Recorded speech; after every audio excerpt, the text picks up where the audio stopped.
Have you submitted these documents to the FBI? Yes. Do you believe that they have opened up an investigation on it based on your conversations with the FBI? Yes. Yes. So you believe that there is an open criminal investigation by the FBI on the Clinton Foundation out of what field office? Little Rock, Arkansas. Arkansas. So you believe out of Little Rock, Arkansas, there's an open criminal investigation into the Clinton Foundation going based on information that you've submitted to the FBI? We have an army, okay, as a soldier and as a general, as a retired general. We have an army of digital soldiers. Perfect.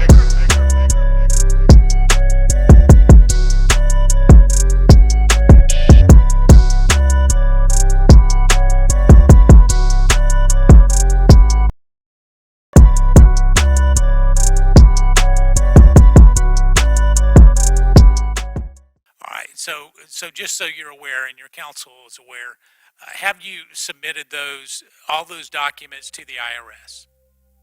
Yes. Have you submitted them to the FBI? Yes.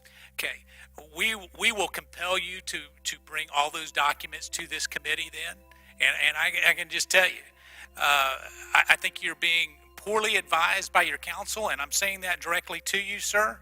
Let me just tell you, this is a hearing to get to the truth. And what you're saying is you're all about the truth, Mr. Monahan. Isn't that what you said? Sure, so just ask. Okay, if you're about the truth, then why aren't you willing to give us the documents? Because we're explaining the documents. We have other claims. I don't think we should be sacrificing our potential. I said if I could protect your financial claims and get a commitment from the IRS, would you be willing to give those documents? But that's not our only claim is with the IRS. You keep making that mistake. Our claim isn't just with the IRS. We have other claims that we can bring. So you're saying you're going to bring civil or we have that complaint opportunity against the foundation? We have opportunities that we will pursue. This is what we do for a living. All right, sir. so let me understand that. So you're saying potentially you're going to bring a civil lawsuit against the Clinton Foundation and that this public hearing might affect that? No, we didn't say that. What we're saying is that the IRS, the IRS submission stands on its own merit. The IRS will make their determinations based upon what they find. If the IRS finds one way, we'll have one reaction. If they find another way, we'll have another reaction with counsel. Mr. Monahan, do you believe that based on any interviews that you've done with anybody at the Clinton Foundation that there was criminal activity that might have happened within the Clinton Foundation? We believe there is indicia of that, yes. All right, and you base that based on what? The interviews. With whom? We interviewed Mr. Andy Kessel. Larry can speak to that directly. We were together. We interviewed Mr. Kessel on November 30th, 2016. I had reached out to him in early to mid-October. Andy was a former acquaintance of mine on Wall Street. Andy called me back on November 9th at 9:45 in the morning, about three and a half weeks after I had reached out to him. We exchanged pleasantries. I had informed Mr. Kessel about my relationship with Mr. Moynihan so that he was fully aware of who John was. We got together, and he was very forthcoming. We stand by every word that we provided. So what does forthcoming mean? I mean, what alleged criminal activity do you believe that the Clinton Foundation may have been a part of? His statements to us were very clear and very genuine. He told us that Mr. Clinton on a regular basis mixed and matched his personal business on an ongoing basis with that of the foundation. All right, so your conversations with Mr. Kessel indicated that there was commingling of funds between the president and the foundation. Is that correct? Yeah, expenditure of donated funds between his personal... So he would use donated funds to the foundation for personal use. That Private annulment is what they would call that. That was stated to us, yes. And so were there any other criminal allegations? Well, he just stated to us very specifically, and it kind of took us both off guard, to be quite frank, because I've been doing this business for a long time. When someone says to me, quote, I know where all the bodies are buried. It was shocking. But that's hyperbole. So go ahead. Tell me what is the other potential criminal activity that may have happened? Well, his statements to us about that we have submitted with the IRS. It's up to them to make a determination on that. what are the alleged other criminal activity that was communicated to you, Mr. Moynihan, from Mr. Kessel? What he communicated to us was the commingling of funds. That's the most specific of illegal activities All right. on a regular and ongoing basis. Did you have another interview with Miss Fischel, Ms. who? Barbara Fischel? Barbara Fischel? Yeah. Is there No. anybody else that you interviewed other than that? We did. Who was that? We're not at liberty to give that name. Sir, your sworn testimony. Let me just tell you, that dog doesn't hunt here. Oh, So if you've interviewed someone else as a witness, you're required to answer that or plead the fifth. What do you want to do? We made a confidentiality agreement with her at the time, so we'll plead the fifth, but we're happy to speak about the interview. We just can't give her name up. So what you're saying is you have a confidentiality agreement with someone you interviewed. Yeah. And what was that person's position? A very senior position within the Clinton Healthcare Access Program. All right, so within what is, I guess, referred to as CHI, is that the largest part of the Clinton Correct. Foundation? Yes. And how many dollars of assets would be in the CHI part of the foundation? Oh, we've got it right here. Just give us a minute, we'll look at it. Approximately 900 million by the analysis that we had done. Okay, and what were the allegations that she alerted you to? She stated very specifically that the funds were used as essentially a piggy bank. You could travel and vacation when you wanted to. That the senior administrators within this fund, operating this fund, treated this and commingled this as personal business, foundation business, for travel and personal expense. So what you're saying is that they could use the Clinton Foundation charitable donations for private travel and go on personal trips. Is that what you're saying? Yes, we see that as conversion of foundation property. What else? Oh. She also referenced Mr. Clinton's relationship with one of his largest donor, that being Bill Gates, at which point in time she said that they were not on speaking terms, and referenced the fact that at this point in time, during 2009, the health initiative had not received prior formal approval by the IRS for their activities. In fact, So hold on. So you're saying the Clinton Foundation had not received proper approval? Who did not receive proper approval?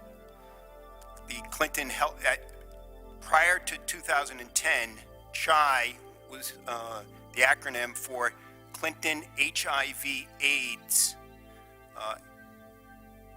What we are led to believe from this interview was Mr. Gates telling Mr. Clinton, you need to get formal approval for this activity, which went all the way back to 2002. That's the premise of our submission. And it was at that point in time that they actually went and got formal approval for that activity from the IRS, and CHI then became known as Clinton Health Access Initiative. All right.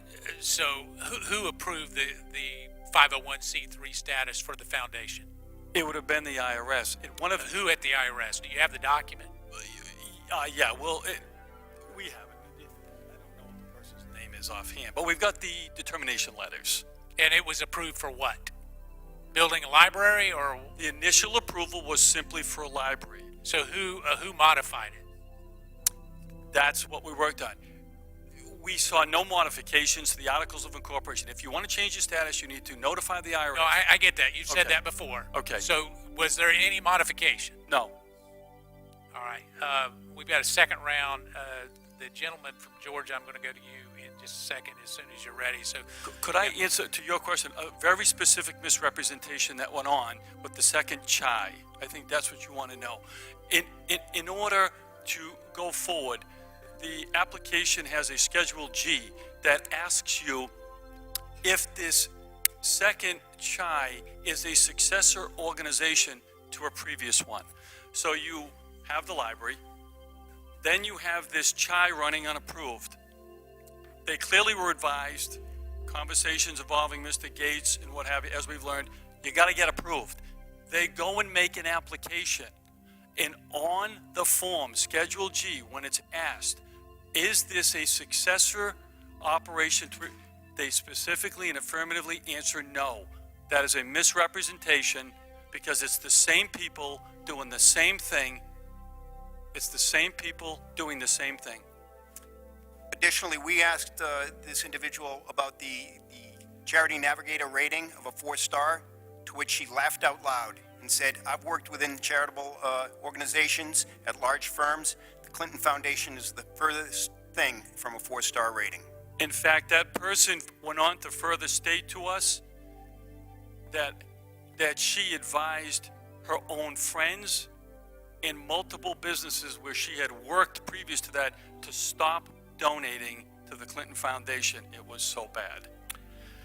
All right, so gentlemen, I'm going to yield to the gentleman from Georgia. Let me say this. So, it is critically important that we have the documents. You know, we can hear your testimony all day long, but it's not fair to Ms. Norton nor to me for us to have your testimony that we can't verify with these other documents.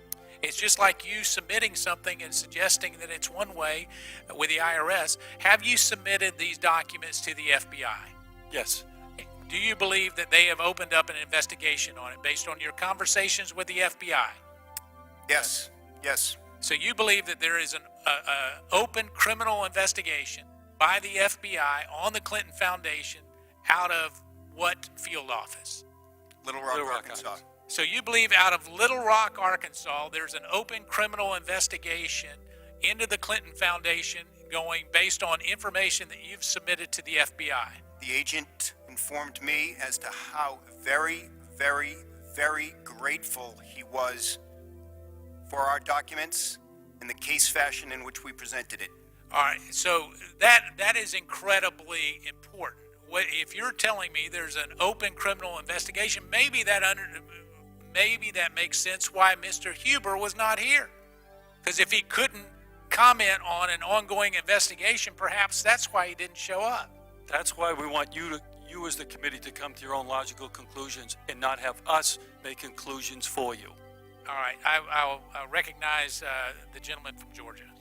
Thank you, Mr. Chairman, and I apologize for having to step out. I know some of my concerns and questions have no doubt already been covered, but I do want to just bring up a couple of things for my own satisfaction and understanding, and I will reiterate the necessity of the documents. To be very honest with you, I was a little hesitant coming into this second panel here because I feel like you're using us for your own benefit, and we need the information so that we can do the proper oversight that we're responsible for doing. Excuse me, sir. You invited us. We didn't invite ourselves. No, but you've not turned over the documents, and we need those documents to perform the Let me oversight. be very that we need clear. to do. You invited us. We told the staff members I we weren't going to understand- get I documents. understand And if who you invited didn't want to invite us, then disinvite us. I understand who invited who, but I also know there's a little game going on here, and I understand from a financial perspective some of it, but we are here to do oversight, and we need cooperation. Have you been in contact with Attorney Huber or anyone on his investigative team? We sent all of our information and documents to Salt Lake City, Utah in early April. We provided subsequent information in mid-April, late May, and then again in mid to late October. Our first communication with the U.S. Attorney's Office out of Salt Lake was late November. I guess it was 2 weeks ago. All right, so you have been in communication. We received 2 incoming phone calls that Friday. Can you say with whom? Who contacted you, One of the assistant U.S. attorneys. and when was that? Friday afternoon, whatever that, 2 weeks ago. 2 weeks ago, 2 weeks November ago? 30th, was it? All right, so there's no communication prior to 2 weeks ago? No, there was not. Okay. And what was the basic nature of the communication? We are reviewing your materials. Okay.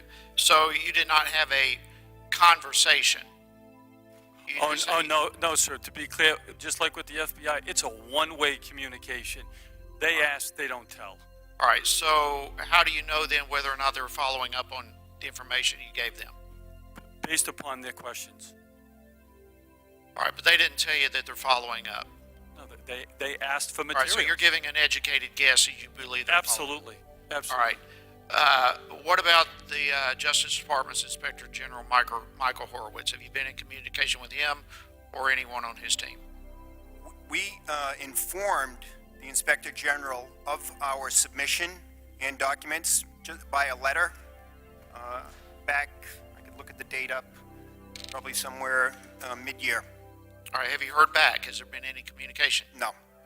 All right, so you don't know if anything is going on No. on that end at all. All right, in 2011, the Clinton Foundation hired an outside law firm, Simpson Thatcher, that came up in the first panel, and they were talking about performing a governance review of the organization. Are you familiar with that? Yes. All right, this memo has been widely spread in the media, and you're familiar with it. Based on your investigation, do you find any indication that there was ever a quid pro quo of donations in return for some sort of action by Hillary Clinton as Secretary of State? Yeah, but it doesn't come from that memo. It comes from our own Yeah, investigation. well, that was my question. From your investigation, Yes. are you convinced that that took place? Yes. All right. Thank you, Mr. Chairman. I'll yield back. Chair recognizes the gentlewoman from the District of Columbia, Ms. Norton. You yourselves never worked for the Clinton Foundation. No. You have not had access to their internal files or anything of the like. No. Now, in your written testimony, and here's this date again, you stated that you had sent your submission to the IRS on August 11th, 2017. Correct. Yeah.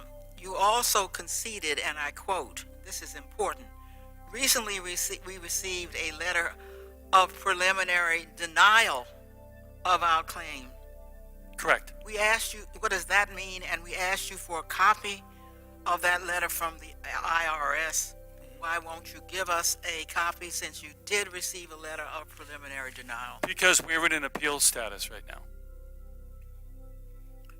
You're appealing the denial. Yeah, so they actually encourage you, they actually say in the letter, please submit an appeal. They actually ask you, please submit an appeal as if we're wrong. So what we did is we sent our appeal in with a photocopy of the FBI and the IRS CID on their jackets removing boxes from the Clinton Foundation after they had brought a 757 down and taken all the materials out of the Clinton Foundation, Little Rock, Arkansas. We sent that with our appeal to demonstrate to the IRS that your letter coming from Atlanta doesn't reconcile with what's going on in Little Rock. Thank you, Mr. Chairman. The chair recognizes himself, so I want to do a little follow-up here. So your conversations with the special agents in Little Rock, Arkansas, Mr. Doyle, was that you? That was me.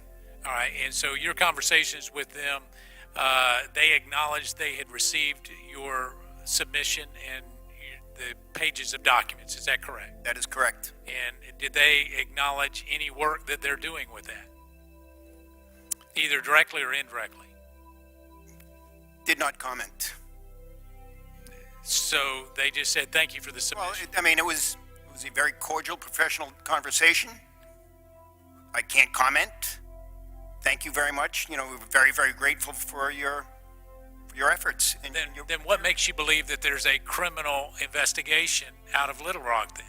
If that's the extent of it. I spoke to him twice. I spoke to him in August and then again in October.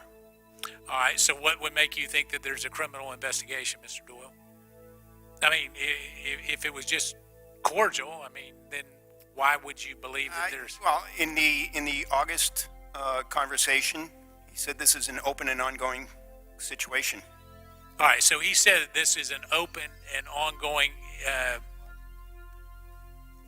situation, investigation or situation, or matter? I apologize. Investigation.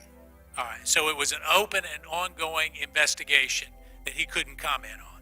Yes. So that would indeed indicate that there's an investigation. And Chairman, look, I worked for the DEA. I do work all over the world in these cases still. The fact that they followed up with a second inquiry, not just, hey, thanks, don't let the door hit you on the way out, but then they follow up again. That's not the sign of a closed investigation. I get that, Mr. Moynihan, but I can't take your experience at the DEA and I appreciate the thought, but the other part of that is, Mr. Doyle, if they said there was an open and ongoing investigation, that's what you recall that they said. That is what I recall to the best of my memory. And so if indeed there's an open and ongoing investigation and you've given the information to them, why would the IRS not view that as substantial? Well, that's, Did they know that there was an open and ongoing investigation? we sent a picture to the Yeah, IRS. I heard that. Right, so they know. That, Some part of the we IRS included knows. that in our appeal letter In your back to appeal. them. All right. And to that point, Congressman, the IRS individual was, I would say, more than mildly surprised at our interaction with the FBI. All right. Why do you think Mr. Huber waited until November the 30th to call you about 4 letters that you had sent prior? Because you had sent one on the 14th, the 18th, the 29th, those were in April, 29th of May, as I recall, and October the 10th or 12th, based on what I understand. Why did they wait until November 30th to give you a call? We don't know. It would be Do you think it might have had to do with the fact that you're coming here to testify? I mean, this testimony invitation just came recently. I don't know why. They were fully aware because we had asked them to come and be a witness at this particular hearing, and then all of a sudden you get a phone call from Mr. Huber's, second in command? Is that correct? I don't know if he's the second, but he was clearly an assistant U.S. attorney dealing directly with Mr. Huber. So I find it just very coincidental that on November 30th, a few days before the hearing, after they had been noticed that we wanted them to come and testify, all of a sudden they would start following up. So, Mr. Doyle, what did they say about the documents that you had provided them? Did they have them all? Congressman, he said that we are reviewing your material. I asked him if he could comment if further beyond that, if this was open and ongoing. He said, we are reviewing your material. He called me back a few hours later, asked specifically about, one exhibit, and then asked further if you could, do you have these on a disk? I said, I have them on a thumb drive.